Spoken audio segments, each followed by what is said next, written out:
ഫാക്ടറിയിൽ laptop, printer, barcode printer ഈ ഫാക്ടറിയിലാണ്.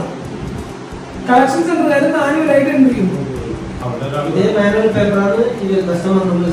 അതെ അതെ, നിങ്ങളുടെ കംപ്ലീറ്റ് റെക്കോർഡും സിസ്റ്റം ഇവർക്ക് ഈ ഒരു ഓർഡർ ഫോം ആണ്. ഈ ഓർഡർ ഫോമിന് വേറെ ഓപ്ഷൻ കൂടെ വേണമെങ്കിൽ ചെയ്യാം. ഇപ്പൊ ഇവിടെ ഒന്നെന്ന് പറഞ്ഞ ഓർഡർ ഫോമാണ് കൊണ്ടുവന്നത്. ഇവിടെ ഇവർ എൻട്രി ചെയ്തപ്പോ ഒന്നാണ്. ഇവിടെ വേണമെങ്കിൽ റെഫറൻസ് ഒന്നെന്ന് പറഞ്ഞ് ടൈപ്പ് ചെയ്യാം. നമ്മുടെ ഡാറ്റ മൊത്തം നമ്മുടെ കയ്യിലുണ്ട്. ലോകത്തിൽ ആക്സസ് ചെയ്യാൻ പറ്റും. അല്ല, ആ ഒരു സിസ്റ്റത്തില് നമ്മൾ ഫാക്ടറിയിൽ കൊടുത്തു, അതിലേക്ക് അപ്ലോഡ് ചെയ്തു. പിന്നെ ആ സിസ്റ്റം തന്നെ വേണമെന്നില്ല, നമുക്ക് വേറെ നോക്കാൻ പറ്റും. ഭക്ഷണ സെന്ററിൽ ഇതിലേക്ക് ചെയ്യാൻ പറ്റും. അപ്പൊ ഇവരും അവരും ഒരേപോലെ ലോഗിൻ ചെയ്യൂല, അപ്പൊ കോൺഫ്ലിക്റ്റ് ആവില്ല.